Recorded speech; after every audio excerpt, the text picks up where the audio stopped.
I'm finally free of all that baggage. From today, I'll be living with my parents at my house. After my husband, Tom, demolished my family home following my parents' passing. He bluntly said this to me as I stood dumbfounded in front of where my parents' house used to be. What are you talking about? Have you lost your mind too? Hurry up and bring your inheritance to our house. I couldn't help but burst out laughing at his words. I see. That's what this was all about. What? Why are you laughing? Don't you guys know? Know what? Tom and his parents, my in-laws, looked at me quizzically as I laughed. I then revealed the truth to the three of them. My name is Michelle. I was born as the eldest daughter to ordinary office worker parents in Nebraska. I have one brother. A very normal family. I married Tom when I was 29 and we had 2 children. While working, I struggled with raising the kids, and before I knew it, I was already 55. My son, Jason, and daughter, Sarah, both adults now, have become respectable members of society. They live independently and are bravely tackling their new jobs. Now, it's time for a quiet life with my husband. It was a simple life, but it was happy. I thought we would continue to age together like this. My ordinary life changed dramatically one winter day. My father was involved in a traffic accident and suddenly passed away. He was only 72 at the time. Our vibrant father suddenly passed away, leaving our whole family in deep sorrow. Especially my mother, who was so devastated that she couldn't even bring herself to eat for a while. Mom, I know it's hard, but you need to eat. I repeatedly told her this. I know, but I just don't have the appetite. It feels like there's something stuck in my chest. My brother and I thought it was just her emotional state and watched over her for a while. However, she rapidly lost weight in just half a month. Concerned, I took her to the hospital. What? Cancer? I was shocked when the doctor announced my mother's diagnosis. It was advanced and inoperable, with only about a year left to live.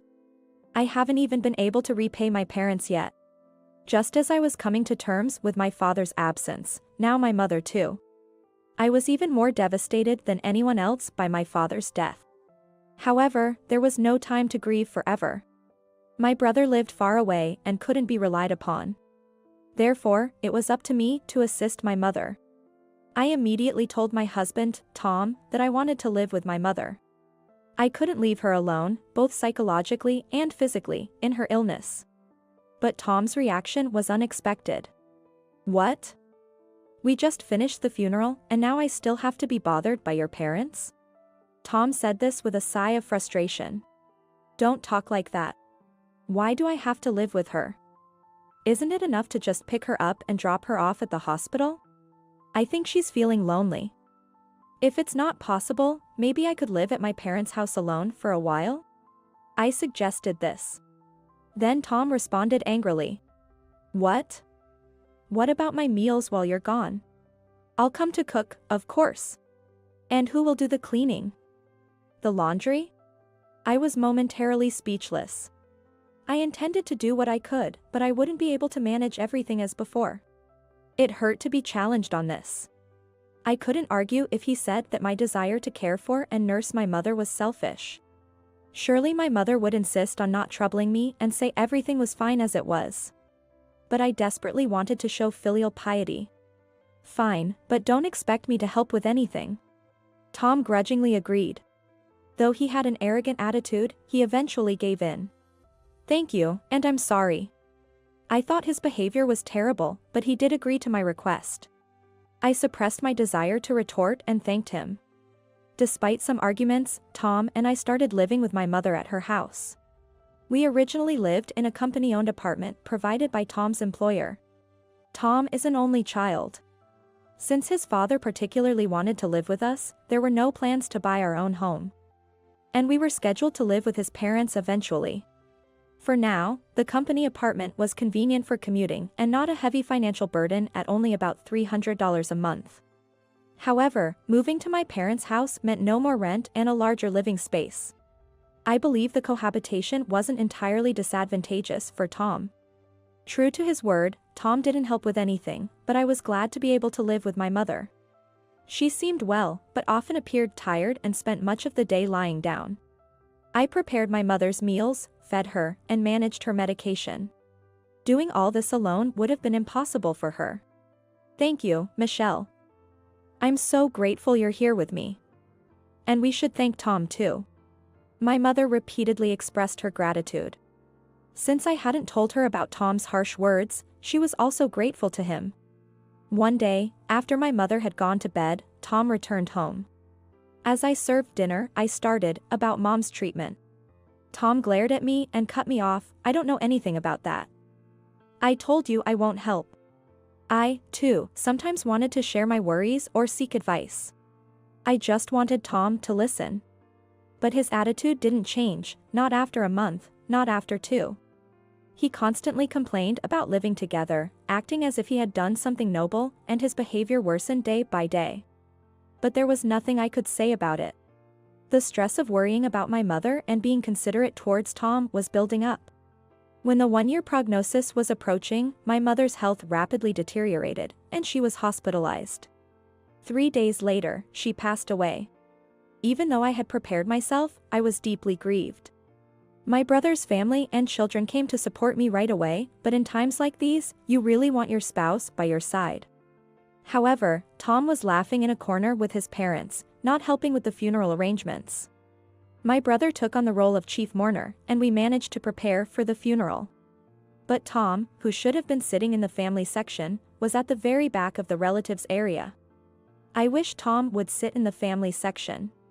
When I said that, Tom replied, "Nah, I'm fine here. I'm not a blood relative, after all. But you are my husband." Then my mother-in-law chimed in. "He may be your husband, but he's not your mother's son. Tom is our son, he's an outsider." Right. Tom's parents are only us. It's enough if Michelle sits in the family section. Even my in-laws said that, so I kept quiet. Though customs vary by region, in our area, it's common for sons-in-law to sit in the family section. As expected, whispers of "did they divorce" started circulating among distant relatives because Tom wasn't in the family section. It's one thing for people to gossip, but it all could have been avoided if Tom had just sat there. Despite my slight dissatisfaction with Tom not sitting beside me, we managed to send my mother off peacefully. After the funeral, we returned home with my brother's family, children, Tom, and his parents. "Thank you for coming during this busy time," I said, expressing gratitude to my in-laws and serving them tea. They laughed and said, "Really, first your father passes away, and now your mother. These condolence gifts are really straining us. But at least it's all over now." I was stunned by their words. What did they mean by saying such things? I just couldn't believe what I was hearing. Desperately forcing a smile, I excused myself from the situation. I then overheard Tom talking with his parents. "It must have been hard for you, Tom, living with someone else's family." Yeah. I was really troubled by Michelle's selfishness. A husband shouldn't always give in to his wife. If you don't like something, it's okay to say no. I clenched my fist. Their laughter and conversation were unbearable, but this wasn't new. Tom's parents have always been insensitive and rude. When I was marrying Tom, his mother bluntly said, "Couldn't you find someone prettier? I can't expect good-looking grandchildren." His father joked, "Beauty bores after 3 days. With Michelle, you'll never get bored." Tom laughed, finding it funny. That's how disrespectful this family was. I felt like something inside me had snapped. Looking back, neither my in-laws nor Tom had ever shown concern for me, not during my father's funeral nor after my mother's passing. Instead, they ridiculed me. I felt sorry for imposing cohabitation on Tom, but now I questioned his behavior as a person. I had been too concerned about Tom, wanting only to take care of my mother. There was no need for me to feel so guilty towards Tom, especially when he never stood by me. As my anger simmered, Tom and his parents continued laughing and chatting. If my brother's family or children had heard them, they would have been upset, but fortunately, they were in the kitchen. Tom, his parents, and I were in different rooms, so I was relieved that only I heard the conversation. As I was thinking about this, I heard my mother-in-law's voice again. "Michelle? Yes? I responded reflexively. Can I have this? Approaching me, my mother-in-law held my mother's handbag. Not understanding her meaning, I stuttered. To which she said, "Your mother won't need it anymore, right?" Tom suggested I take it home. She held up the bag, appraising it. It was incredibly rude, especially right after the funeral. I took the bag and said firmly, "No, you can't." Eh? Her eyes flashed with anger. Not so much about being denied the bag, but at me, her daughter-in-law, for defying her. Nevertheless, I stood my ground. We have no plans to deal with my mother's belongings yet. We'll distribute them among family later. My mother-in-law turned red with anger. What do you mean? Am I an outsider? Just now, at the funeral, didn't you say that even Tom was an outsider to my mother? How can you be family if Tom is an outsider? I couldn't help but retort. Hearing this, Tom and my father-in-law also reddened. What are you saying? Apologize to Mom. How disrespectful for a daughter-in-law to say such things. Their commotion drew everyone from the other room. After all the trouble of attending the funeral and cremation, I never thought I'd be called an outsider. Let's go home, Dad. My mother-in-law shouted at me in front of everyone and left our house. Surprisingly, even Tom was angry and left with his parents. What happened? Did you really call your mother-in-law an outsider? Hearing only her side of the story, everyone questioned me. Indeed, taken out of context, it sounded terrible on my part. But I explained the situation to them. No one blamed me. Grandma and Grandpa should be more considerate of others' feelings. It's the same with Dad. That family has always been like that. My children sided with me, but I couldn't bring myself to forgive those three. Tom didn't return for a while after that. I didn't contact him either. I didn't think it was right for me to apologize, and I wasn't sure if I could forgive him even if he did. However, I knew things couldn't stay like this forever. One day, Tom came back. Welcome home. Seeing his face reignited my anger, but I suppressed it and greeted him. Then Tom said, "It's been tough, hasn't it?" It was gruff, but in that moment of concern, I was taken aback. Take the kids on a trip or something. It'll be a good change of pace. And with that, he handed me travel vouchers. I was speechless. Instead, tears started to well up in my eyes. Perhaps the children had a hand in this. Even so, the fact that Tom responded to their suggestion made me happy. I immediately contacted the children and arranged the travel dates. Huh? Dad did? That's unexpected. The children were surprised by my suggestion. It seemed it really was a gift from Tom. Did Dad feel sorry for me, I wonder? I said this with a laugh. And decided to gratefully accept the travel vouchers from Tom. Well then, I'm off. Yeah, take it easy. While you're at it, stay with the kids at their places. Eh? I can't be away that long. Don't worry about it. I'll relax at my parents' house, don't worry about me. Tom said this as he saw me off. Sarah happily welcomed me, so before the trip, I visited her home and then Jason's. Since I couldn't visit them at all while caring for my mother, I helped out a little by cooking and freezing some meals for them. Mom, you're not getting any rest. But thanks, it's a big help. Both of them were delighted to have my cooking at home. This was all thanks to Tom's suggestion. Then came the long-awaited hot spring trip. Together with the children, I relaxed in the hot springs. It seemed to heal a lot of the fatigue and sadness from caregiving and the loss of my parents. I ended up being away for almost a week, but both children returned to their homes with bright smiles. That was fun. We should thank Dad once in a while. Really, once in a while. But I wonder if he's up to something? Sarah joked with a laugh. Don't say that. Dad must have given it some thought. I laughed too.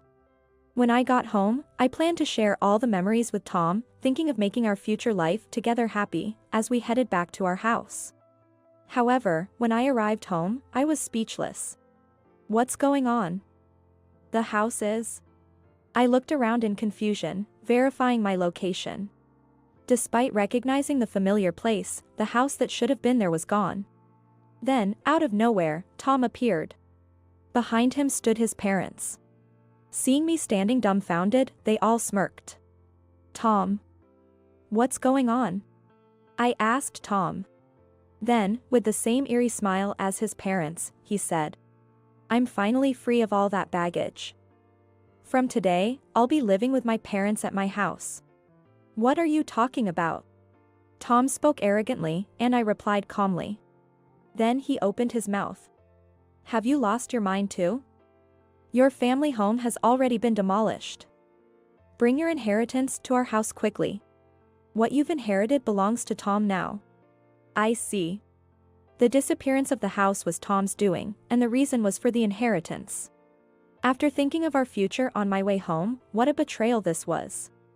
I was overwhelmed with frustration and sadness. But no matter what they did to the house, I wasn't going to let Tom have his way. I thought to myself, not a chance. Seeing the smirking faces of the three of them, I couldn't help but burst into laughter. My laughter, unrestrained, seemed to confuse Tom and his father. "What's so funny? What a weird woman. Has she gone mad?" My mother-in-law looked at me as if I were something bizarre. Facing the three of them, I spoke up. "Don't you guys know?" "Know what?" To Tom's question, I replied. "First of all, I haven't inherited a single dollar. So there's no inheritance to speak of." After saying that, I started laughing again.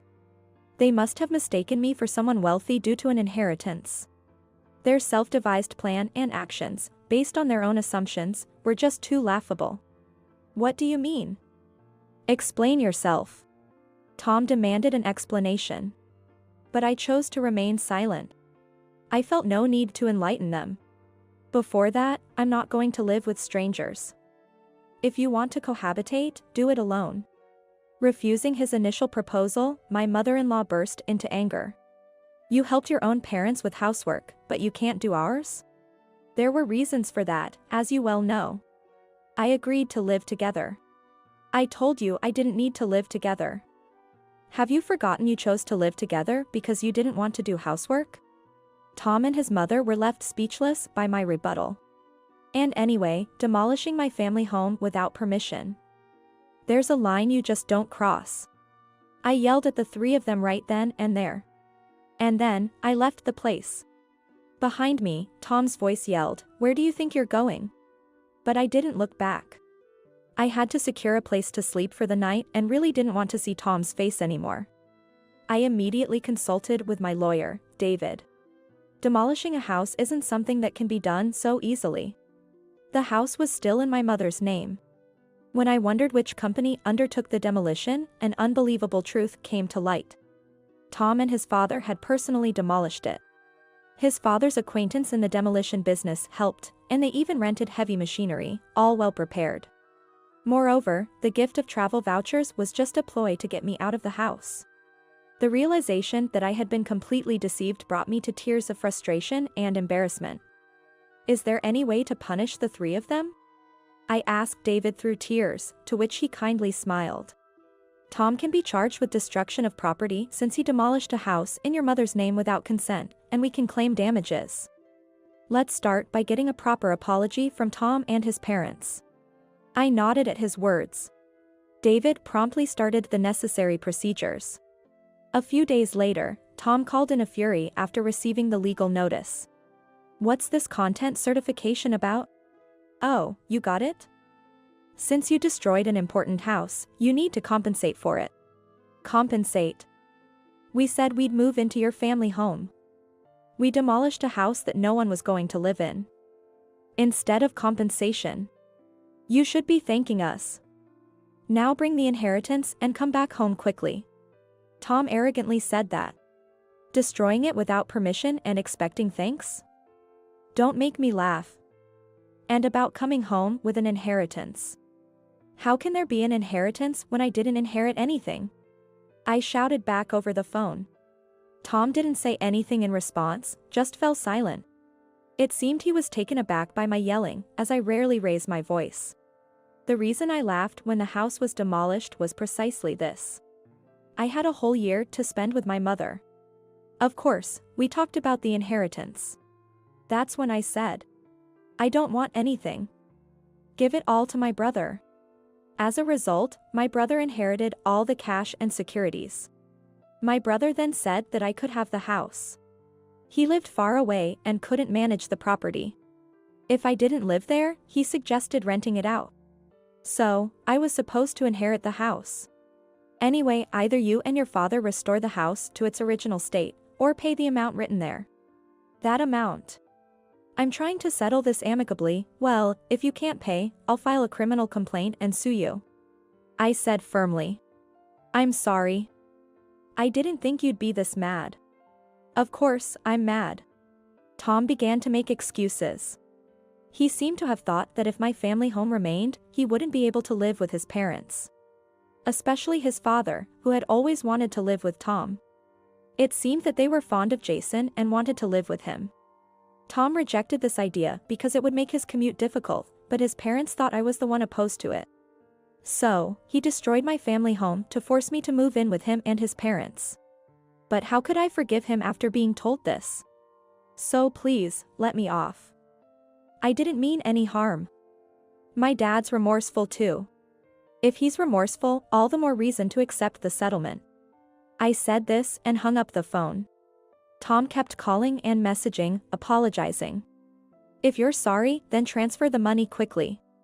I pushed him away. I knew my family home couldn't be restored, but I had no other way to process these unbearable feelings. Later, I stayed at my daughter Sarah's house. This was known to my brother's family and my children. My brother, though angry about the house being destroyed, said, I won't interfere, but I'll help. Do as you wish, Michelle. Everyone condemned Tom's actions and supported me. A month passed without any compensation or damages paid. During that time, there was no contact from Tom. I couldn't keep imposing on Sarah forever. I wanted to get the money quickly to at least settle my living situation. Contrary to my wishes, something unbelievable happened. It all came to light because of something Sarah said. This apron looks like Grandma's. Murmuring this, she showed me her cell phone screen. I was shocked when I saw it. It was a product page on a flea market app. The apron Sarah said resembled my mother's was one I had made as a unique gift for her. What do you mean? This is Grandma's apron. I made it myself, so there's no mistake. Sarah said this and quickly started checking other pages on the app. The seller appeared to have recently registered, with 0 transactions and no feedback yet. There were nearly 30 items listed for sale, and to my shock, all of them belonged to my mother. I immediately had a hunch. It had to be Tom's doing. No one else but Tom, who demolished the house, could have taken my mother's belongings. I immediately called Tom. Hey. What's this about the app? The app? Tom sounded annoyed. Thinking he was playing dumb, I exploded with anger. Don't play innocent. You're selling Mom's belongings without permission, aren't you? Cancel the listings right now. Tom then sounded flustered. No. It's not me. Who else would do such a thing? I'm coming over right now to get everything back. I hung up and immediately headed to Tom's house with Sarah. Where are Mom's belongings? As soon as we arrived at Tom's house, I called for him. Then, as Tom came out to greet us, I confronted him right at the entrance. I don't know. Dad. Tell the truth. Sarah joined in, supporting me and pressing Tom. Tom was visibly flustered. As we were talking, Tom's parents noticed us and came out. Oh, Sarah. You're here. Tom's mother smiled pleasantly upon seeing Sarah. Sarah, showing her anger, said to her grandmother. Grandma. Tell Dad to tell the truth. The truth?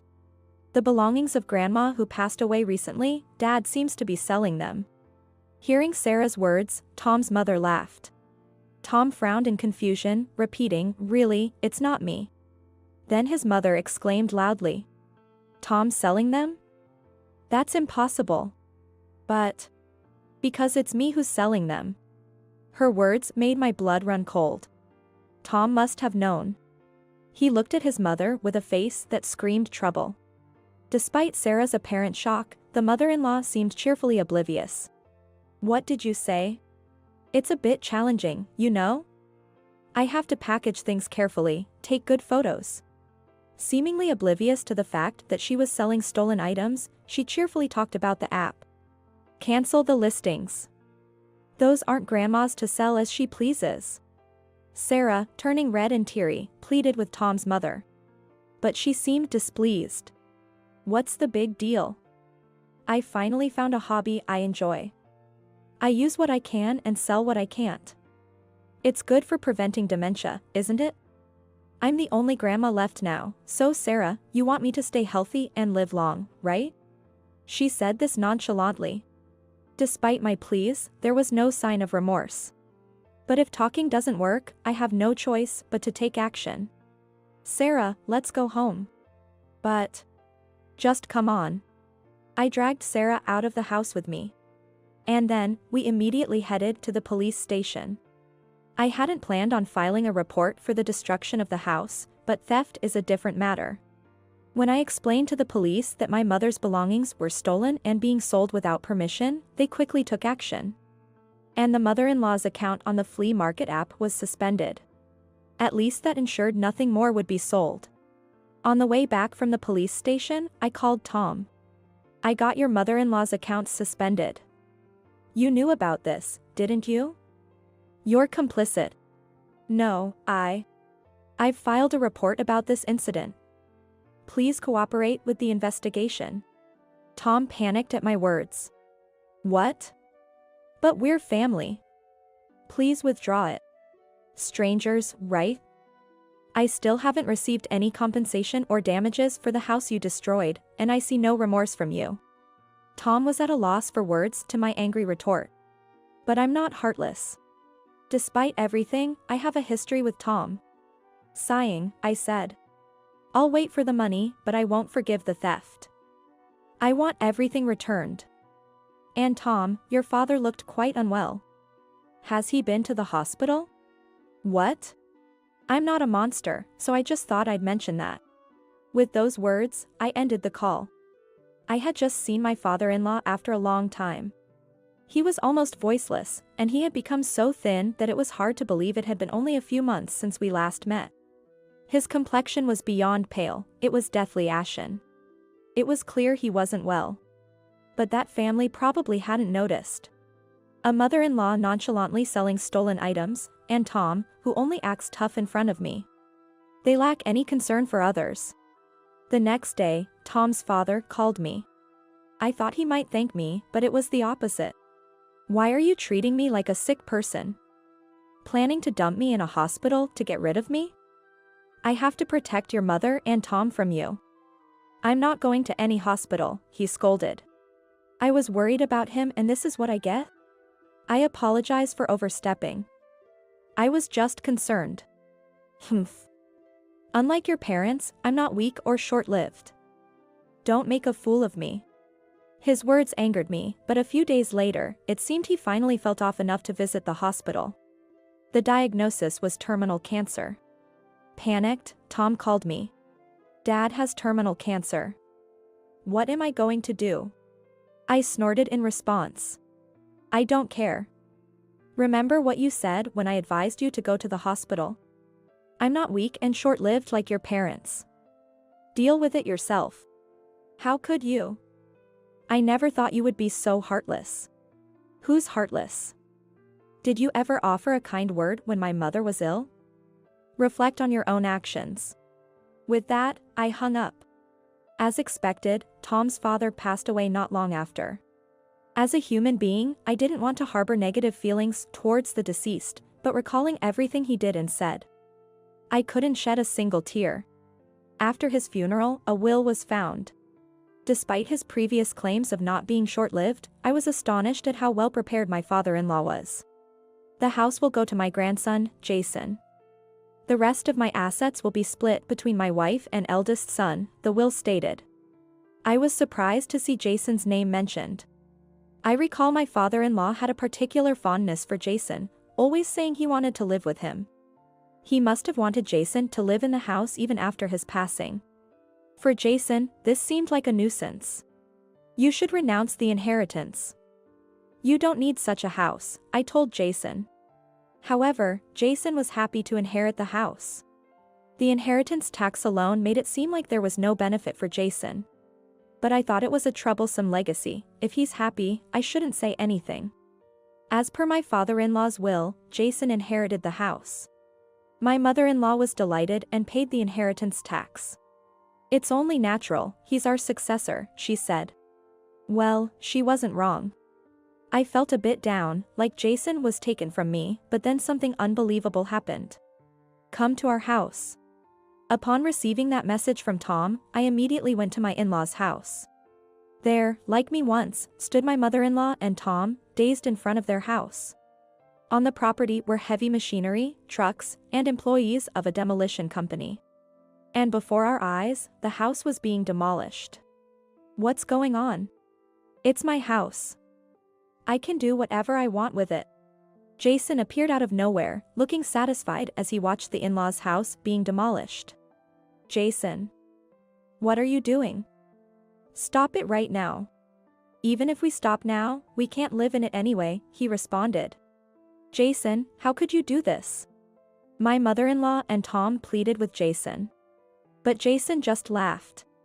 Have you forgotten what Grandpa and Dad did to Mom? Jason. Grandma, you were cruel to Mom too, right? Did you ever apologize? Jason's smile turned sharp as he glared at my mother-in-law and Tom. They both fell to their knees at his stern gaze. The heavy machinery continued to noisily demolish the house. I finally felt a sense of relief witnessing this scene. Later, Tom finally paid the damages and compensation, as per the inheritance. It turned out Jason had recovered the stolen items my mother-in-law took from my mother, and they were safely returned to me. Mom, you have me and Sarah, Jason reassured me, and I finally shed tears of relief. My mother-in-law and Tom lost their house and were left with nothing, now living in a company housing again. Tom and I left the company housing. Now that Tom and his mother have moved back into the company housing together, they've become the subject of gossip. With everyone wondering what happened. I received such news from a colleague's wife of Tom, who I get along well with, so I decided to tell her the entire truth, without any lies. They will likely live a constrained life in the company housing, but it's their own doing. Furthermore, after Tom's retirement, they will struggle to find a place to live, having to save up for it. I might occasionally ask a friend for updates on their life, just for conversation. I continued to stay with Sarah, but then Jason decided to get married. With this as a catalyst, he plans to build a house. The land of the in-laws' house sold for a good amount, making even that house useful. Mom, let's live together. Jason kindly offered. His soon-to-be wife also welcomed me warmly. I couldn't impose on Sarah's hospitality forever, so I gratefully accepted Jason's offer. Determined not to become a mother-in-law like mine, I look forward to living happily with my new family.